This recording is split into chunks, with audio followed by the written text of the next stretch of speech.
My GPS led me into an infinite generating suburb. Every way I go, the suburb keeps on expanding. I'm pretty sure I'm trapped in here forever. I think we're lost.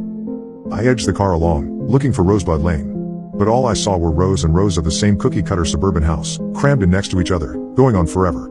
Sighing, I pulled over at the curb. Can you check the GPS? Sure. As he pulled out his phone, I stared out the windshield. Even though it was a sunny, beautiful day, the neighborhood was a ghost town. Nobody walking their dog on the sidewalk. No kids playing in the street. I glanced around at the houses, and though it was hard to tell from the reflections on the windows, it looked like the curtains were drawn. Dave sighed next to me.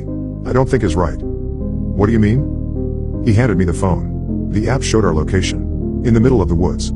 I zoomed out a bit, but no suburbs showed up. Whoa, that's weird. I pulled out my phone, but the same thing happened. Little blue dot in the middle of the woods. The closest road was the 2-lane highway we'd pulled off of. Guess this is a really new development.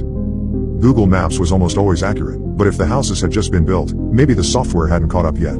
They certainly looked very new, overlapping gables, big windows with no shutters, all neutral colors. The grass perfect, without muddy tracks from dogs or kids. The white siding so crisp and pristine, it almost glowed. The windows shiny as a mirror. I hated that sterile, almost uncanny look of new houses. Like they'd just been copied and pasted out of a video game and plopped down in the earth. No personal touches, no wear and tear, no character. Just sterile and empty and perfect. Maybe you should call Megan, I said. Dave glanced at the clock. I don't want to interrupt the shower. Yeah, but we're lost, and the GPS isn't working. He sighed. If we don't find it in 10 minutes, I'll call her.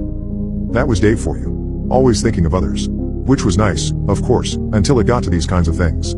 He'd rather waste our time, driving around aimlessly, than give Megan a quick call for fear of being rude. It was always like that with him. But whatever.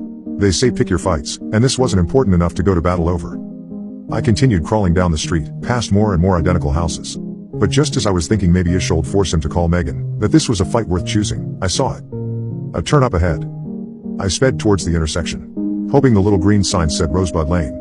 But as we got closer, my stomach dropped. What the hell? It was blank. It was just a green rectangle of metal. No text on it whatsoever. Wow, someone fucked up, Dave laughed. They had one job. Do you think I should turn? Wait, let me pull up the GPS. The car idled on the corner as I waited for Dave to pull out his phone. Nah, still in the woods. I guess turn on it, yeah. I flicked on my blinker and turned onto the unnamed street. More cookie-cutter houses with curtained windows. All painted a perfectly neutral beige with white trim. Even the front lawns looked identical, 3 shrubs along the porch, and a big hydrangea on the garage end. There were no cars in any driveways, either. Just like the previous street. I wonder if they're so new, some of them haven't even been moved into. Just standing empty. For some reason, the thought sent a chill down my spine. How weird would it be to live in this neighborhood, surrounded by empty houses? I'd hate to live here, I muttered. It'd be nice to have something brand new, though. Not having everything break all the time. But every single house looks exactly the same. I shook my head. I bet they have a super strict HOA. Probably. We continued up the road. It seemed like the houses stretched into infinity, disappearing into the light fog. What was it, again? Number 52? Yep. I slowed the car, looking for mailboxes, so I could check the house numbers. But the houses didn't have mailboxes. I guess they must have one of those communal ones, I thought, like apartments and townhouses have. But the houses didn't have numbers on the front doors, or the porches, either. So weird. We continued driving, but I couldn't shake the uneasy feeling. Identical houses, extending to infinity. Like someone had just copy-pasted them on a computer screen. I let out a sigh and stared out at the road, looking for signs of life, individuality, anything. And then, finally, through the gloom and mist, I saw a smudge of color. A stop sign. Oh, good. We'll see what street we're on, I said. But as we approached, my stomach twisted. My heart pounded in my chest.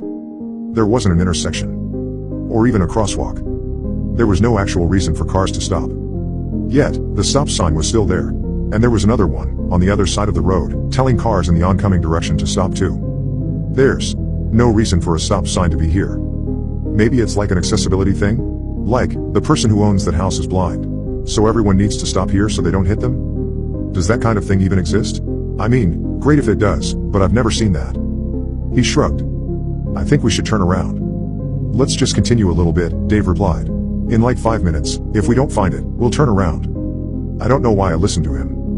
I guess it's because, logically, I knew there wasn't much risk to driving around some weird neighborhood. It wasn't like we were wandering around in the middle of the woods, where we could get lost or die of dehydration or get eaten by a bear.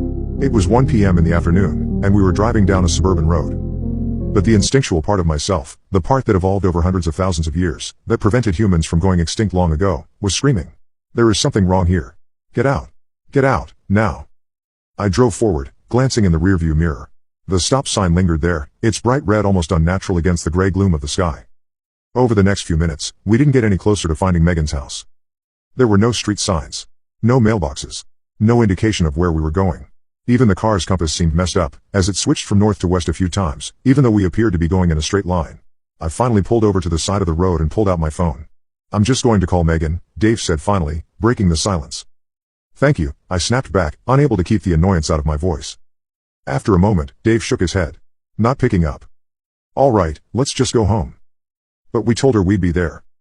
I sighed and stared at him. Okay, so what do you want me to do? We're lost. GPS isn't working and she isn't picking up. He paused, glancing around. Maybe we should ask somebody. Who? There's no one here. Maybe. Knock on a door? My eyes widened. That's weird. Look, let's just knock on a door and ask.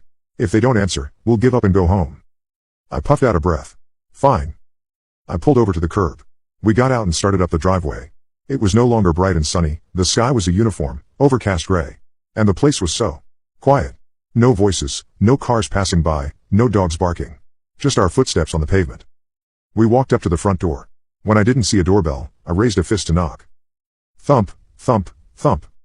No footsteps or barking from inside. I don't think anyone's home, I told Dave. Just wait for a second. The address is definitely 52 Rosebud Lane, right? I'm like 99% positive, but I'll check. Dave pulled out his phone and scrolled. Yep. A minute went by. I knocked one more time. Then I leaned over and peered through one of the windows next to the door. Wait. What? The layout of the house was really weird. The staircase was plopped in the middle of the foyer, with empty space on either side. Beyond it, in the kitchen, there was a floor-to-ceiling tower of cabinets. Not connected to a counter or anything, just there. There was a painting on the wall, of a woman standing on a rainy city street, but her eyes were drawn and upside down. What the hell? It felt like I was looking at an AI-generated image. Something made by a machine, trying to replicate what a house was supposed to look like inside. Without any understanding of the function of stairs or cabinets or human behavior at all. Look, I said, motioning Dave over. But he didn't share my sense of unease. Instead, he laughed. Wow. Whoever designed these houses was an idiot, he whispered. Can we go now? Yeah, okay. We headed back towards the car. As I walked around to the driver's side, though, I felt the hairs on the back of my neck prickle. The familiar feeling of being watched. I whipped around, but all I saw was the row of beige houses, staring down at me with their dark, shiny windows. We should be there by now. You must have just passed it up, Dave replied. No, we didn't. It was almost 2 p.m. now. My stomach grumbled. My shoulders hurt. I just wanted to be back home, curled up under a blanket, watching YouTube, drinking tea. We only made one turn. But somehow, retracing our steps, we hadn't intersected it yet. We hadn't even passed the weird stop sign. Nothing looked familiar, although of course everything looked familiar, because all the houses were the same house. It must just be up a little further. I just want to be home, I whined. But a few minutes later, we passed something that we definitely didn't see on the way in. A house that was different. It was on the left side of the road. Everything about it was identical to the other houses, except for the porch railing. It was installed upside down. Bolted into the underside of the roof, the banister at eye level. What the hell? I asked, slowing down the car. We both stared at the house.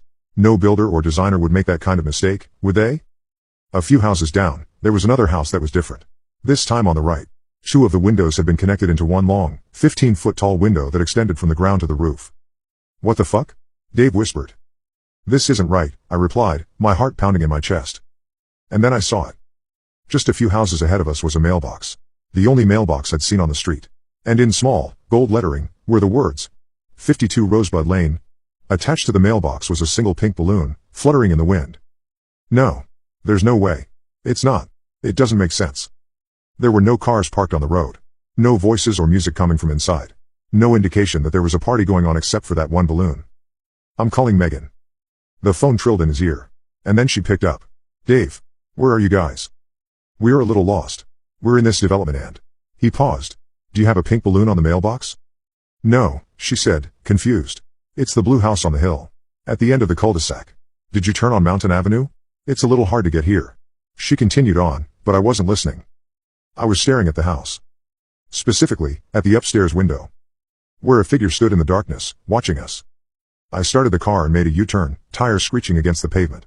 Dave turned to me, eyes wide. Someone's watching us. From that house. I stomped on the accelerator, the car rocketing down the suburban road. Slow down. Dave shouted. I glanced down. I was going 40. We can't, we have to get out of here. You are going to crash, damn it. Slow down. But I did have to slow down. Because up ahead, materializing out of the fog, was a stop sign. This time, a crosswalk. And a cluster of school children crossing the road. I stomped on the brakes. The car screeched to a halt. Dave and I jerked forward, the seatbelts locking us into place. My heart pounded in my chest. Then I looked up. And all the muscles in my body froze. It wasn't a group of schoolchildren. It was an amalgamation of arms and legs, backpacks and sneakers, tousled hair and ponytails, put together like some nightmarish jigsaw puzzle. No faces, no eyes, just things that gave the illusion of a normal group of children crossing the street. I stared at the monstrosity 20 feet in front of us, partially veiled by fog. And then I switched the car into reverse. What the fuck? Call 911. I screamed at Dave. Now. We careened past the upside-down railing, the 15-foot window, the pink balloon. As we sped by, the houses got stranger and stranger. Chimneys leading up to the sky. Floating gables. Hardwood floors that spilled out into the grass. They say they can't trace our location. Dave shouted. Then, I don't know, tell them to go on the highway. Route 140. Turn at Glenmont Road, and then make a right at the subdivision. He relayed that to them, but my heart was pounding. If we hadn't been able to retrace our steps, if they couldn't track our location, how would they find us? I slowed down slightly, glancing around the street, looking for something, anything, that I recognized. But all I saw were the windows. The curtains wide open, in every single one. And people staring down at us. Although people was a stretch, everything about them was wrong. Their faces had all the wrong proportions, stretched and misshapen. Their eyes were set and upside down. They had far too many hands. People that looked like they had been crafted by some horrible AI. Just like the houses they lived in. It's now almost 10 p.m. The sky should be dark. But it isn't. It's the same overcast gray color. We've made so many U-turns, I've lost count. Back and forth, back and forth. But it's never the same. The houses, the people, are always different. Like the world is generating just for us each time we drive down it. Popping in and out of existence. The police called us. They tried locating us, again and again. But every time they failed. They insisted there were only acres and acres of forest where we described our location. I've used my phone to try to get other help. My parents tried to find us, too. Nothing has worked. I only have 10% battery left. So I'm posting this online in the hopes that maybe someone, somewhere, knows how to escape this place. Maybe we'll finally get out. I'm so hungry. I'm so tired. All I want to do is stop the car and lie back in my seat, drift off to sleep. But I'm afraid if I do that, they'll get us. The not people in the houses. They're learning. With each hour, they look more human. More like us. And they're getting bolder. I see children standing on the front lawn, still as statues. Women standing on the sidewalk, with faces that almost pass for human. Men crossing the street in front of us. Whenever we drive by, they all start moving in our direction. Like we're magnetic. A homing beacon. Dave is driving now so I can post this. Maybe I'll take a short nap. For a brief moment, I won't be trapped anymore. I'll dream of being home, curled up with a cup of tea, watching TV with Dave. I'll escape this place, if only for an hour. I'm signing off now. Hopefully someone out there, somewhere, knows how we can escape. And if not, I'll have my dreams to comfort me for a little while.